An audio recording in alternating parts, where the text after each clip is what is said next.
Hello, our dear followers. It's already episode number 16 with Shopify Kryptonite. I'm Teemu and I have my great colleague Mikko after the summer holidays back with me. How are you, Mikko? I'm really good, Teemu. And what about you? Had a great summer, huh? I had a good holiday, but the business on Shopify could have been a little bit better. But we're struggling. We're building a steady cash flow and then making sure that everything that's needs to be handled is handled and business is going okay. Could be better. Sounds good. It sounds okay, but let's not discuss about my personal issues in this episode. We're going to have a few topics, mostly about Shopify Plus. We got some new updates during the summer. I'm going to give you the flow on the updates, and then I'm going to talk a little bit about Shopify's Launchpad. It's a great tool that a lot of the merchants who are on Plus aren't using enough or aren't using at all. Before we jump into the actual topic, Mikko, tip of the week. What do you have for us this week? Right. Tip of the week is something that people keep asking me almost on a daily basis.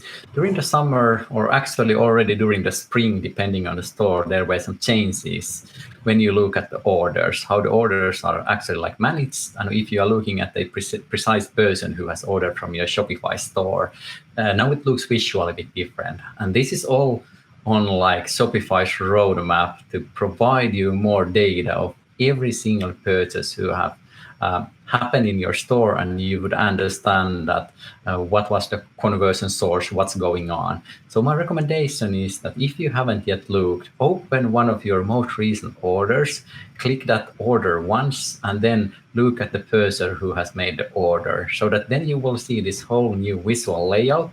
It's fairly simple, looks a bit different.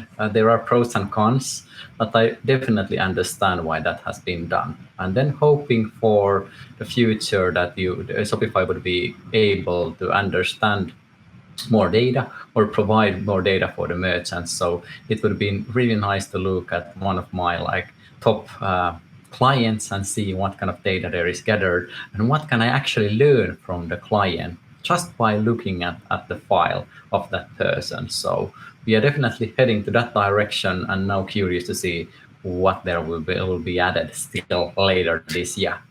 Any guesses how we're going to see some CLV type of numbers and segments type of things in the Shopify backend? That's like something that might happen, but most likely I would still look at the fact that there is no demographics data. That's still completely lacking from there. That would be super useful. That's something that many Plus merchants have fixed themselves, done some changes to the checkout, or data that would have something to do with Shopify Shop app. That has been a huge success. I know many of the merchants and clients are using it like crazy, works like magic. They have done some changes there this summer. Again, lots of updates. As example, one thing is not, at least for me, if I open the app and look at the stores, there is this new major menu there that is now promoting businesses run by Black people. They are now saying that they will come up with new campaigns for new season still this year. So probably some data that is gathered from this app could start to be presented there. As example, who of these clients have then ordered via Shopify Shop app or done a repurchase via the app or something, and that would be super interesting to see.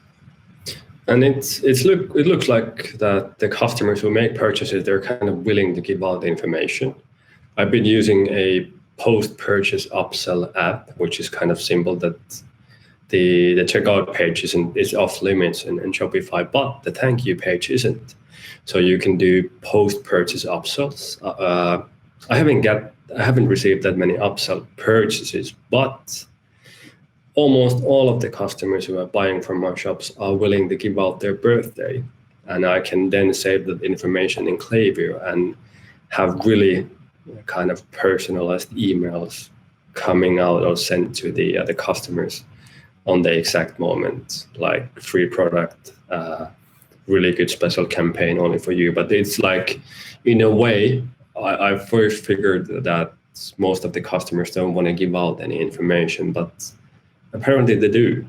I think they're kind of waiting to get something on their birthday, which is nice. Definitely, and you're collecting data to serve them better, so that's just like Exactly. beautiful, and that's how it should be done. And that's also something that many of our plus merchants are now doing. So what about the plus updates? What can we tell? What's happened this summer?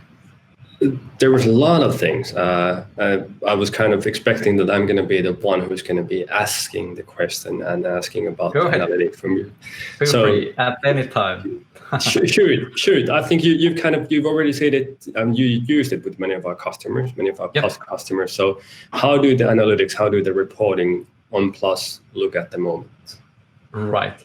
So there have been some changes. One major change is that if you are a Plus merchant, now you can, if you have like multiple Shopify stores, you can manage them from one single dashboard.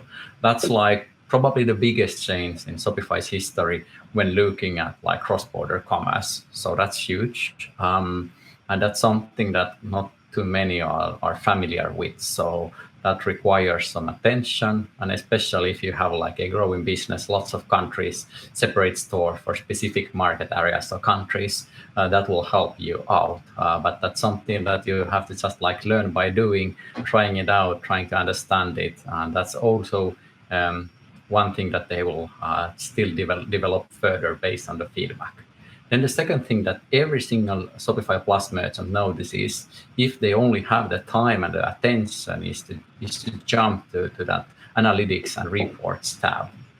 So there are now new reports adding more like data, and that's some kind of data that Shopify has collected from merchants. Merchants have been able to give feedback, those feedback loops, events. They have like tried to listen to all of the Shopify partners, including us, Woolman, how to improve the data. And I remember still myself, I was at Shopify Unite 2019 and pushing really the BI team so much that they even ran away, because I was asking so tough questions and saying that our clients have these needs. How can you help us out? So based on those, you can now see some really important data. One entire topic is the speed. So you can analyze your store speed and compare that with other similar type of businesses. How is my store performing? How is my theme performing? What kind of changes should I probably do there? Speed isn't everything, but that's like very important part of your business. So especially on mobile, especially with users who don't have that much of like patience, then that's actually a biggie. Then other things that have arrived there are the facts that you are able to now track for the first time last click and first click conversions. So what's happening when you are doing paid marketing? Which campaigns are delivering the best? What's the difference between these two attribution models? And that's actually done very beautifully. That's so simple that even a beginner in e-commerce could start to understand that. The key difficulty typically in many BI tools and analytics tools is that it's like documented in a very complicated way, so that even the merchant gets like very mixed up feelings. And I have to say that again, like Shopify delivers, it's easy to understand, easy to compare. You can just like jump from one report to another.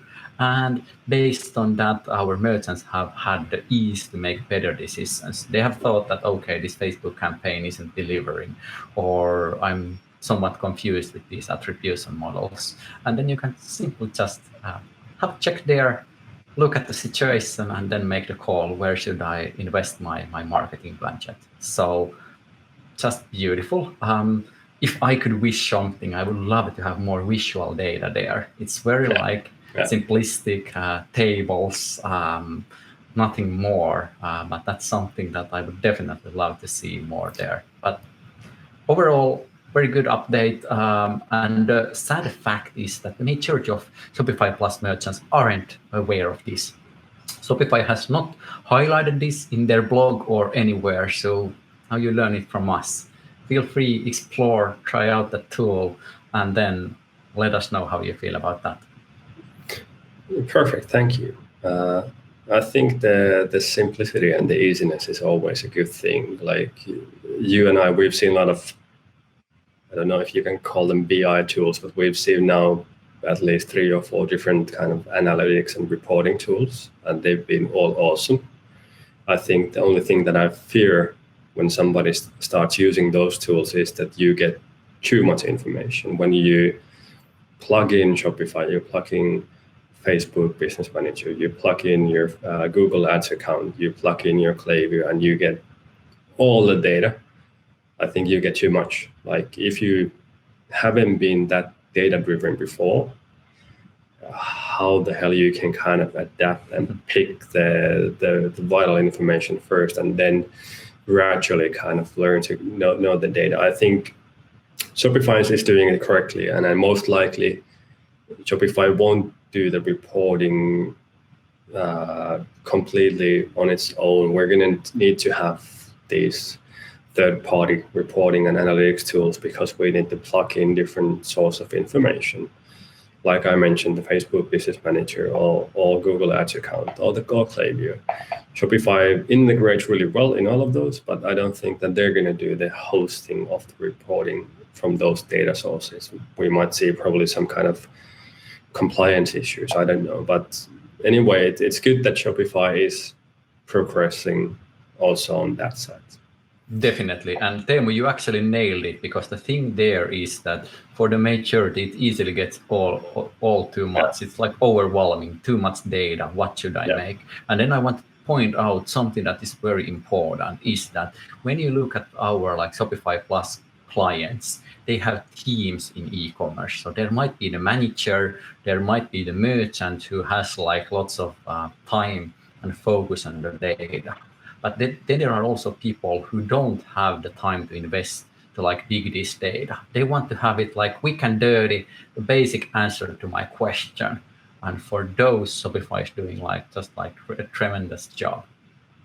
Exactly, and I think maybe with that bridge, I can have a few minutes about the Launchpad, which is absolutely. Go ahead. What's that all about? It's if you're a Plus merchant and you don't know Launchpad, then shame on you. You should. We've seen a lot of customers migrating that they've used Magento, they've used Hybris or legacy systems. And it's a really, really familiar scenario for them that they've had their e-com teams standing on their computers on Friday evenings when the weekend campaign starts.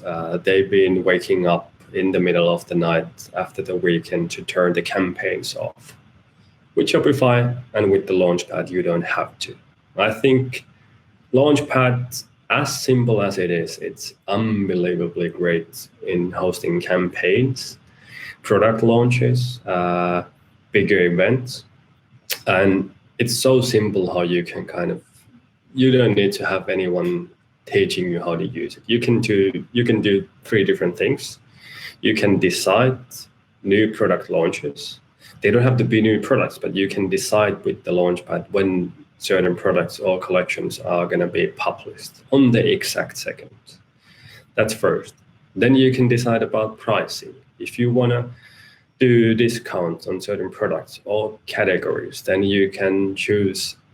I think the discount pricing actually with the Launchpad, it's much better than the discount pricing in regular Shopify. You can do percentages easily on categories. That it's a feature that you don't have on regular Shopify. And then I think Launchpad is great there as well. So you can decide when you launch products, you can decide new pricing. If you want to do campaign pricing on categories, if you want to do campaign pricing on certain products.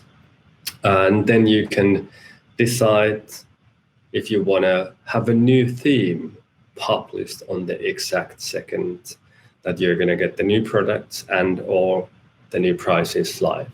And the theme work, it's again real simple. You go into the themes, you copy the theme that you have, you do your Black Friday design, you do your Christmas design, you do your midsummer design, save it as a copy. And with the Launchpad, you just find the copy that you've made and you choose that this is going to be the theme that's going to go live on the exact second that you want it to go live. And then if you want to switch it back, you just switch the theme that you want to go live after the campaign. So basically, if I'm well-organized merchant, in 15 minutes, in half an hour, I can preset a campaign with new products, new prices, and whole new design in the shop. And I can schedule it. I don't have to be walking up in front of my computer on those late Friday evenings, early Monday mornings. I can schedule it and I can save time. I think there might be some exclusions. If it's a really big company, there might be an ERP system. Then most likely the prices and the switching of the pricing might come from the ERP or the publishment of the other new products. But I think I'm kind of a anti-ERP kind of person. So you really need to have a need for the ERP. So if you are selling simple products, I don't think that you necessarily need to at least run the product data or the pricing with an ERP. Depends. This is always customer specific. But anyway, if you have not used Shopify Launchpad and you are on Plus, please give it a go. It's such an effective tool, and it doesn't matter if it's a big campaign or if it's just like a small weekend VIP sale or whatever it is. You can save so much time with the Launchpad, and I think that's what Shopify Plus is about. Right, and am I right if I would do a super fast recap in 30 seconds? It's like a great tool for Plus merchants based on the feedback. Basic benefit is that it's like a stress remover.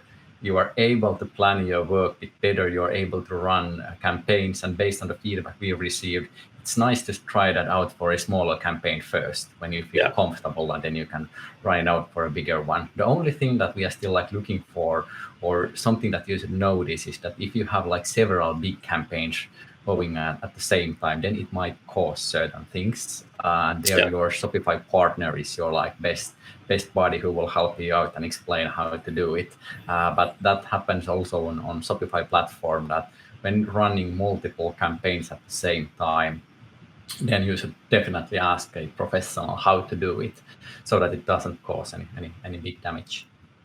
Absolutely. We can hold your hand throughout the way and make sure that there's no need to be standing out in front of your computer when you should be lying in your bed or having a great Friday night party with your friends.